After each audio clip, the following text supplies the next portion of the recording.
Hello students, welcome to our channel SD Biology classes.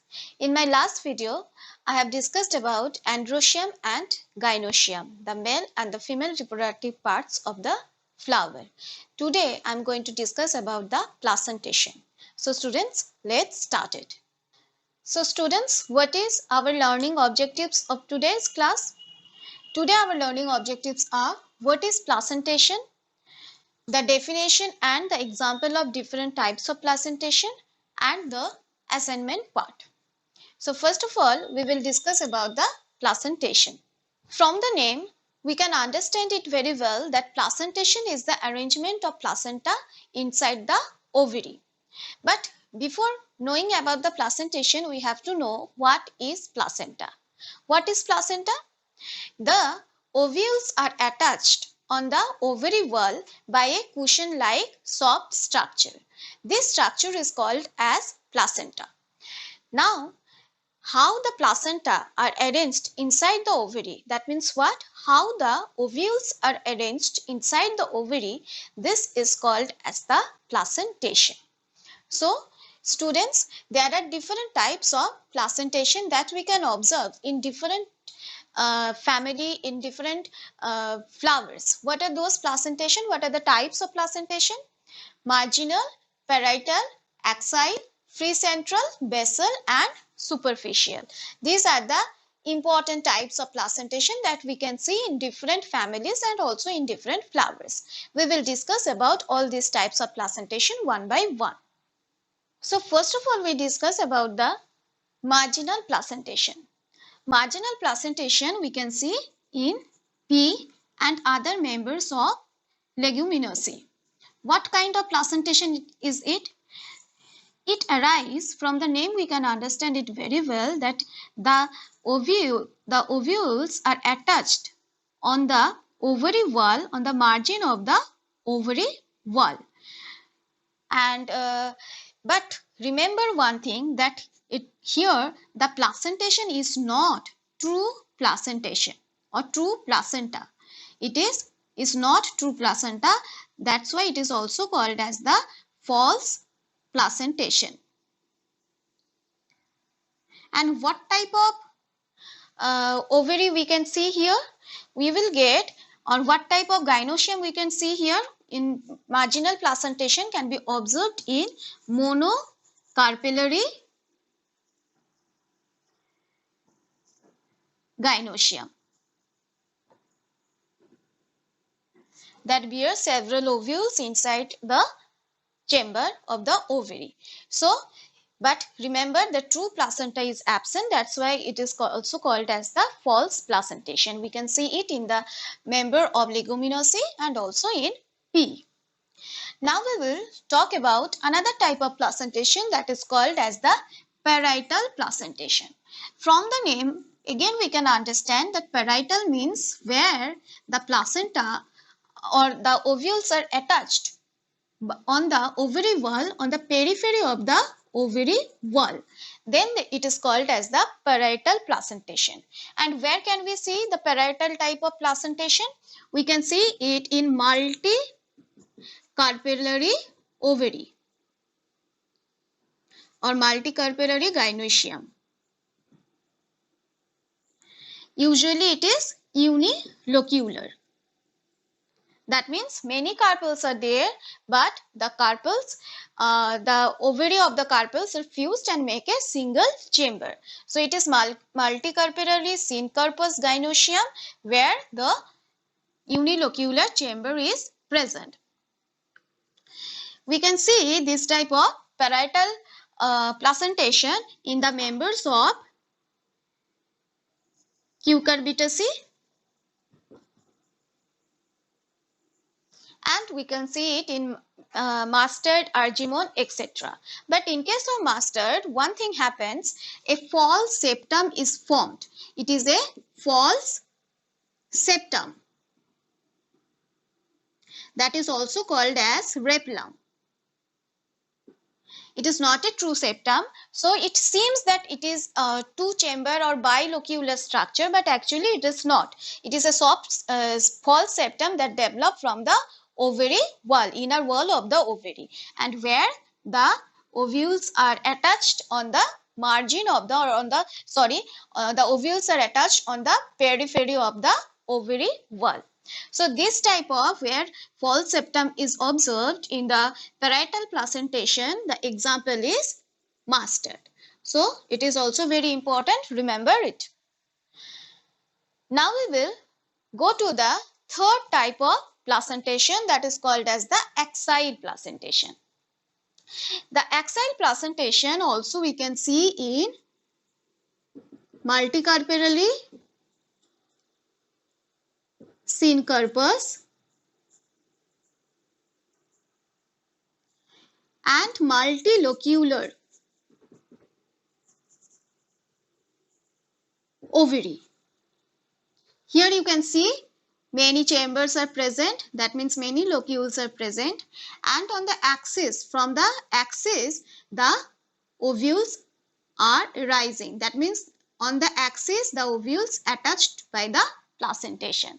So this one is called as the multicarpellary, syncarpous or multilocular ovary.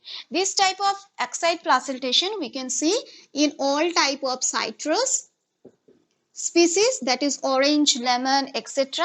We can see it in also in case of hibiscus and also in case of tomato. Now another type of placentation, that is called as the free central placentation. If we get the longitudinal section of this type of ovary, we can see that there is a pillar-like structure. There is a pillar-like structure or the central axis where the ovules are attached. This is the longitudinal section of the ovary. And if we cut the transverse section, then we can see that the ovules are attached in this manner.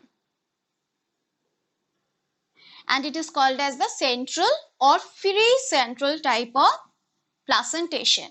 We can see it here. You can see in case of dianthus, what happens? The ovules are not directly attached here. There a long placenta become little bit elongated and the ovules are attached. Placenta become little bit elongated and the ovules are attached there with the help of the placenta on the central axis of the ovary. So this type of placentation we can see in case of dianthus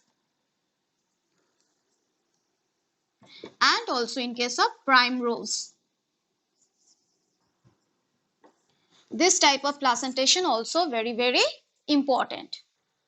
In case of free central placentation, where or what type of gynoecium we can see in case of free central placentation? It is also multicarpellary, syncarpous gynoecium, and you can see it very well, there is no septum. So it is unilocular. This is one of the most important difference between free central and the axile placentation.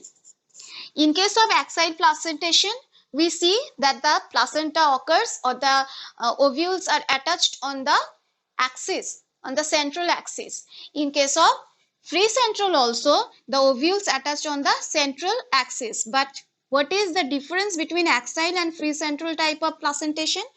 Here in case of axile, we will see multilocular ovary, multilocular ovary. Here we can see unilocular ovary. This is the most important difference between the axile and free central type of placentation. Now we will move to the next type of placentation, that is basal placentation. Where can we see basal placentation? We can see it in case of unilocular ovary. So from the name we can get it very well or understand it very well that the ovules attached on the ovary wall, the base of the ovary wall. So this one is the placenta by which the ovule attached on the base of the ovary wall. If we get the longitudinal section, we will get this type of view. But if we take the transverse section, then we can see this is the ovary, this one is the ovule, and in the transverse section we cannot see the placenta.